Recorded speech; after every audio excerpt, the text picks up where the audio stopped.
Muito boa noite, é com muita alegria que nós começamos mais um programa de Direção Espiritual. Toda a vida cristã é sempre um processo de despertar em nós essa liberdade.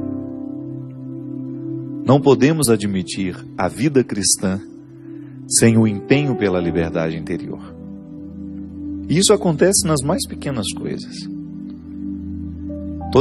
Toda mente que está iluminada pelas metas cristãs, porque isso é muito interessante a gente perceber, que quando nós assumimos um cristianismo de fato, quando nós assumimos a nossa conversão de maneira existencial, isto é, não é uma religião que eu assumo só de vez em quando, não é um compromisso que eu só me recordo quando vou à missa, ou quando participo do culto, quando eu vou a um momento de oração. É existencial. Essa palavra, ela nos faz compreender que tudo em nós está envolvido pela dinâmica da conversão. Mesmo quando nós não estamos dentro da igreja, mesmo quando nós não estamos lá em oração, a existência é o campo onde nós trabalhamos essa conversão diária. Eu, você, o Christian, sem exceção. Todos nós que nos dizemos cristãos, deveríamos estar existencialmente envolvidos pela conversão, que é um processo que nunca tem fim, porque nós nunca podemos dizer que nós já alcançamos o todo do que Deus quer de nós. Nós ainda não chegamos nem na metade, eu ouso dizer. Por quê? Porque o cristianismo, ele é semeado em nós quando nós somos batizados. Eu, aos 43 anos de idade, o que eu já alcancei desta semente que um dia me foi dada? Eu preciso ser honesto, olhar para a minha vida, olhar para as minhas atitudes, para as minhas escolhas e identificar em tudo isso o tanto que eu já sou parecido com Jesus. O termômetro para a análise cristã é essa. Não é o tanto que eu participo, não é o tanto que eu faço isso, que eu faço aquilo, não. É o tanto que aqui dentro de mim já existe transformação que me configura e me faz ser parecido com Jesus. Na maneira como ele sente, na maneira como ele pensa. Só olhar para os evangelhos. É por isso que não pode haver uma conversão cristã, já que nós somos cristãos, sem a abordagem diária do evangelho.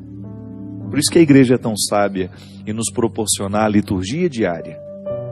Porque a liturgia diária é um conjunto de reflexões, de leituras que passam pelo Antigo Testamento, para a gente nunca se esquecer da origem que nós temos, para que a gente nunca se esqueça de onde nós viemos.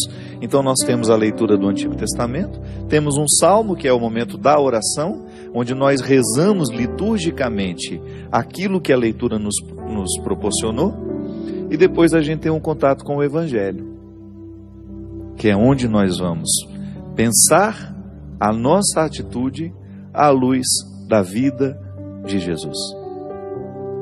Porque às vezes, a gente se contenta em ser católico, às vezes você se contenta em ser evangélico. Não basta. Tem que entrar no coração do cristianismo. Ah, padre, mas parece que é contraditório. Como é que eu posso ser católico e não ser cristão? Sim, pode sim. Você pode se limitar a viver a experiência da religião, do rito, de tudo aquilo que é externo, que nós praticamos publicamente, e você não permitir que toda esta atitude pública religiosa que lhe demonstra católico ou que lhe demonstra o evangélico, pode ser que você faça tudo isso e este rito não consiga atingir o seu coração, que é onde realmente o cristianismo se implanta. Não basta ser católico, não basta ser evangélico, tem que ser cristão. É muito mais. Por quê? Porque nós nos sentimos verdadeiramente cristãos é no momento em que nós conseguimos ter os mesmos sentimentos, a mesma maneira de pensar que o Cristo. A mesma palavra, a mesma atitude. É muito difícil, eu sei, mas é a nossa proposta. Se a gente quiser viver com honestidade o nosso cristianismo, nós temos que prestar atenção no Evangelho.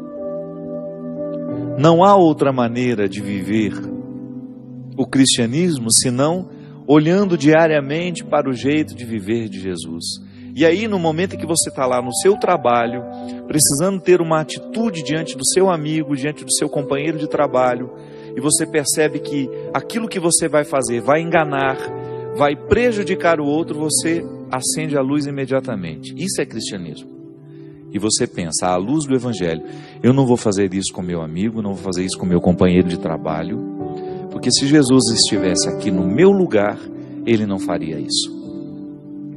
Porque Jesus não admitia injustiça, ele não admitia hipocrisia, ele não admitia mentira, ele não admitia infidelidade.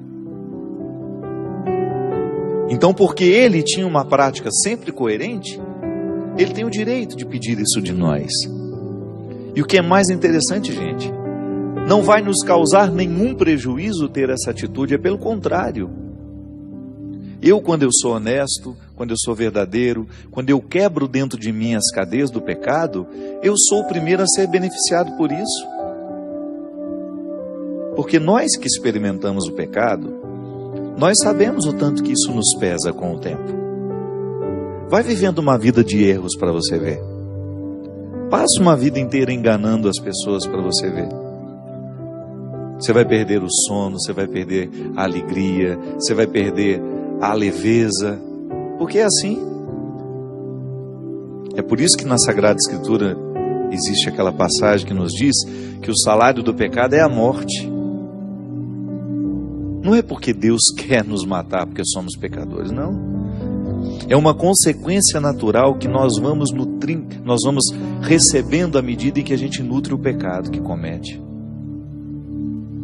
Vá conversar com uma pessoa, por exemplo, que trai o marido, com uma mulher, por exemplo, infiel. O tanto que aquilo vai pesando no coração dela com o tempo. Tanto que aquilo fica difícil para ela na relação com os filhos, na relação com o marido. Se tiver honestidade o suficiente, vai dizer que aquela infidelidade não vale a pena, não vale o peso que causa. Conversa com um homem que passa pela experiência da infidelidade. Se ele tiver honestidade o suficiente para reconhecer os pesos que a infidelidade dele traz na vida, aí você vai chegar à conclusão de que isso que eu estou dizendo não é uma conversa fiada. Vai conversar com alguém que engana, que ludibria. Nós estamos vivendo numa época onde os podres de tanta gente estão vindo à tona, né? Os enganos públicos, as pessoas que saquearam os cofres públicos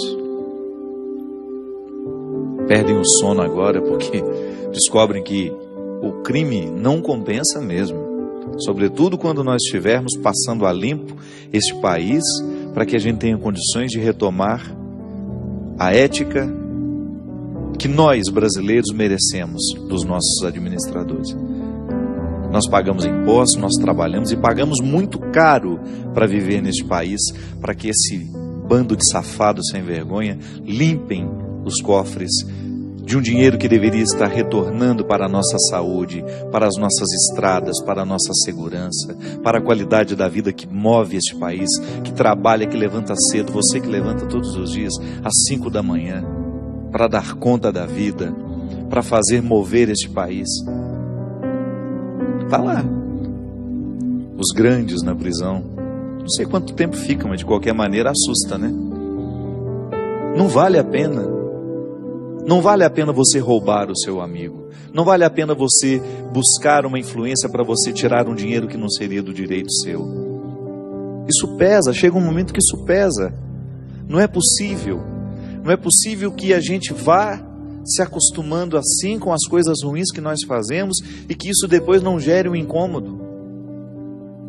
Gente, o bom mesmo é a gente deitar a cabeça no travesseiro sabendo que a gente cumpriu o dever que deveria ter cumprido.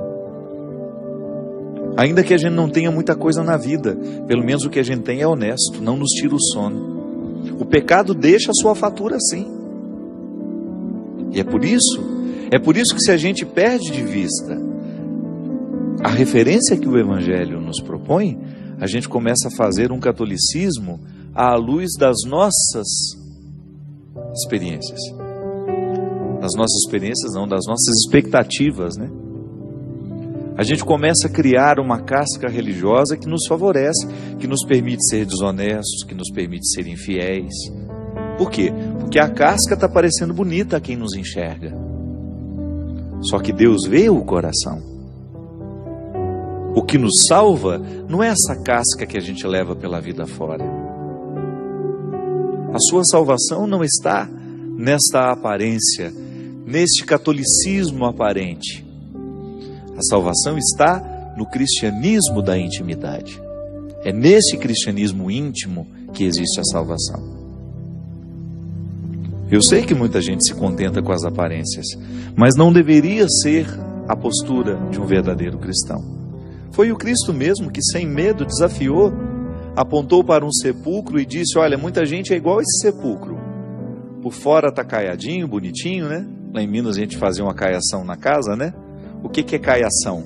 A gente passava, já não tinha dinheiro para pintar, né? Você também tinha isso, Cristian, já? Chegou a ver isso? Não. Davam de mão de cal. Ficava branquinha a casa, limpinha, bonitinha, né? Era a caiação.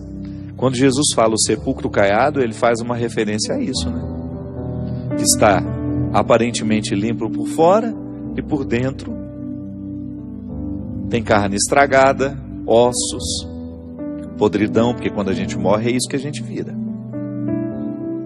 Por isso que, sem medo, Jesus teve coragem de tocar na ferida de seu tempo, que era justamente uma religião de aparências, uma religião para fora, para o outro ver. Minha gente, aquilo que nós fazemos e que outros veem pode até ter muita coerência com o que a gente é. E seria muito bom que toda a nossa vida pública fosse absolutamente coerente com aquilo que a gente vive na nossa particularidade. Mas a gente sabe que nem sempre é assim. Então o que nos salva não é essa casca religiosa, não é o seu catolicismo, não é a sua vida evangélica, não é o fato de você ser protestante, não. O que nos salva é a dimensão íntima da nossa pertença. Quando você percebe que a sua consciência está aguçada para identificar em você aquilo que não é parecido com Jesus. O pensamento que ainda não é parecido com o dele. Sim, é essa íntima comunhão que nos salva. E nos salva historicamente, viu? Não é só depois da morte, não. O que eu acho interessante no cristianismo é isso. A proposta de Jesus qualifica a vida na história. Que a gente poderia pensar, então agora nós vamos padecer ao longo da nossa vida para a gente merecer o céu depois. Não, não é isso. Não se trata disso. A proposta de Jesus qualifica a história, qualifica a minha vida no dia de hoje. Me dá condições de entender tudo aquilo que é a minha vida. Qualifica porque eu começo a tratar melhor quem está ao meu lado, eu começo a ser mais justo comigo, eu começo a retirar os fardos que eu muitas vezes levo de maneira injusta, impossibilitando a minha alegria, dificultando a recuperação da minha alma de tudo aquilo que me abate, me arrancando o espírito de vítima, de culpa. Cada vez que eu sou perdoado dos meus pecados, cada vez que você é perdoado dos seus pecados, a gente arranca todas as raízes da culpa e joga isso fora. E você sai de lá mais leve, mais reconciliado com você, com os outros. Cada vez que a gente pede perdão, meu Deus, sai um caminhão pesado de cima das nossas costas. Então veja bem, você não está só preparando a eternidade, você está lhe causando um benefício agora, no dia de hoje. A nossa fé qualifica o momento presente. Seria uma alienação a gente viver o dia de hoje só pensando na eternidade. Não, a gente pratica a religião, a gente permite que essa palavra transforme o nosso coração, é para que a gente tenha qualidade no dia de hoje. Para que a minha vida seja interessante no dia de hoje. É assim que nós vivemos a dinâmica do cristianismo. nos preparando para a eternidade, mas também qualificando o que temos hoje. E Jesus não tinha um pingo de medo, de receio, de tocar nas hipocrisias do seu tempo. Quando aquelas pessoas se diziam religiosas, mas não estavam nem um pouco preocupadas em passarem pela transformação da mentalidade. Não estavam nem um pouco preocupadas em se acusarem dos erros horrorosos que cometiam, das injustiças que promoviam. Era a religião da casca, da aparência. Não. O que nos salva ou o que nos condena é aquilo que nós fazemos nos bastidores, que os olhos das pessoas não alcançam. São as tramas criminosas no Palácio do Planalto. São as tramas criminosas na Assembleia Legislativa dos nossos estados, ou no Congresso Nacional, ou no Senado, na relação das empreiteiras que constroem este país, com aqueles que contratam os serviços. É ali, onde os nossos olhos não alcançam, e a injustiça é praticada, o roubo é praticado, é ali que a condenação está acontecendo. É ali que as almas se perdem por causa do dinheiro, por causa da ganância. Quando a pessoa se sente pelo cargo que ocupa, no direito de arrancar privilégios. Depois pode-se dizer deputado católico, deputado evangélico. Isso para mim não muda nada, de verdade. Claro, se eu sei que é um bom católico, se eu sei que é um bom evangélico, um bom cristão, nós damos lá o nosso apoio, nós temos os nossos amigos que são deputados, temos os nossos que nós acreditamos e ficamos de olho neles. Nós temos o nosso querido amigo Eros, nós temos o Flavinho agora, nós temos o Márcio no Rio, a Miriam. Tem muita gente que nós acreditamos, que nós confiamos. Não fazemos campanha pública porque não podemos, mas a gente vai lá no boca a boca, no dia a dia, olha, tal pessoa eu acredito. E enquanto eles honrarem o sangue cristão que tem, merecerão a nossa confiança. Para que eles quebrem um pouco esse poder do diabo lá dentro, sabe? Que isso é diabólico mesmo. O cristianismo, minha gente, o que nos salva é esse que nós praticamos nos bastidores. Quando tudo isso aqui é apagado e nós voltamos para as nossas casas e vamos viver as nossas vidas, é ali que está a nossa salvação ou a nossa condenação. Que ilusão! E pensar que às vezes nós passamos uma vida inteira em torno das aparências, construindo personagens para o outro ver, para o outro admirar. Pensar que às vezes nós gastamos um empenho danado, anos inteiros, uma vida inteira, querendo parecer bom, querendo parecer santinho, para quê? Para ter admiração do outro? Isso não nos salva. O que realmente nos salva é o que Deus sabe de nós. Enquanto nós não tivermos coragem de arrancar essa máscara de hipocrisia que nós insistimos em levar adiante, nada vai acontecer. Nós não sentiremos os benefícios da nossa religião. Nós nos sentiremos eternamente hipócritas. Por quê? Porque aquilo que a gente reza todo domingo, aquilo que a gente reza lá, não faz nada em nós. Não causa nenhuma transformação em nós. Não muda a maneira como nós tratamos os nossos irmãos. Não muda a maneira como você trata o seu marido, como você trata seu esposo, seu irmão, sua filha. Para que serve isso? Só para ocupar um horário do nosso dia? Ou só para a gente dar satisfações à sociedade de que nós somos homens e mulheres religiosos? Só para isso? Põe essa religião no bolso e vai embora com ela, que ela não serve para nada. Aquela palavra de Jesus, de que se alguém for pego enganando uma criança, que é melhor amarrar uma pedra no pescoço e se jogar no rio, né? Vale para isso também. Se nós somos adeptos de uma religião de fachada que não permite transformar o coração, é melhor a gente amarrar uma pedra no pescoço e se jogar no fundo do mar. Ou então assumir publicamente que a gente não acredita em nada, que nós não temos compromisso com nada, que aí pelo menos as pessoas saberão com quem estão tratando. E o político ter coragem de dizer, olha, eu não tenho nenhum compromisso com a ética, eu não tenho compromisso nenhum com a verdade, eu sou de fato um corrupto, e se vocês quiserem, votem em mim. Será mais honesto. Agora, enquanto as pessoas estiverem utilizando-se das aparências para poderem convencer alguém, as estruturas do mundo nunca serão transformadas. Que é lamentável a gente perceber que muita gente desperdiça uma vida inteira na hipocrisia, na mentira, e se privam da melhor parte. Eu gosto tanto daquela experiência de Zaqueu em cima da árvore. Estava lá justamente porque tinha vergonha da vida que levava, da hipocrisia que praticava. Mas de repente o olhar de Jesus o encontra. E ele desce da árvore. E desce da árvore disposto a fazer uma revolução na sua história. Qual foi a revolução que Zaqueu fez? Quebrou o pacto que tinha com a mentira. Decidiu naquele momento que valeria a pena mergulhar no coração de uma transformação substancial. Que de nada valia a religião das aparências.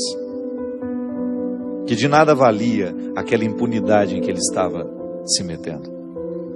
De nada valia o crime que ele praticava. Desce da árvore e torna-se um novo homem, recebe Jesus na sua casa, mais do que receber na sua casa, ele o recebe na sua vida. E torna-se um homem diferente de tudo aquilo que ele havia sido. Então, por pior que tenha sido a nossa experiência até o dia de hoje, nós também temos o direito de descer dessa árvore e de estabelecer com o Cristo o pacto de uma vida nova. Ah, padre, mas eu já errei demais e o senhor falou tudo aquilo que eu sou. Eu sou essa hipocrisia que o senhor está descrevendo. Não tem problema não. Se você é honesto para reconhecer que o seu coração está visitado por essa hipocrisia, você já está sendo movido pela ação do Espírito. E Deus vai ter chance no seu coração. E Deus vai ter chance na sua história. Porque onde a verdade floresce, onde cai uma máscara de hipocrisia, Deus começa a sua obra de santidade. E fique tranquilo, viu? Ficar santo nos dias de hoje não é ser esquisito, não. É a gente ser verdadeiro, é a gente ser honesto, a gente ser fiel. Isso é ser santo. Esqueça o santo dos altares. Nós estamos falando de uma santidade que converte a vida. E que nós deveríamos viver uns com os outros. Termos um santo comportamento, uma santa atitude. Isso sim é a santidade que o mundo está precisando hoje. Nós vamos para um rápido intervalo e a gente volta já já com o programa Direção Espiritual.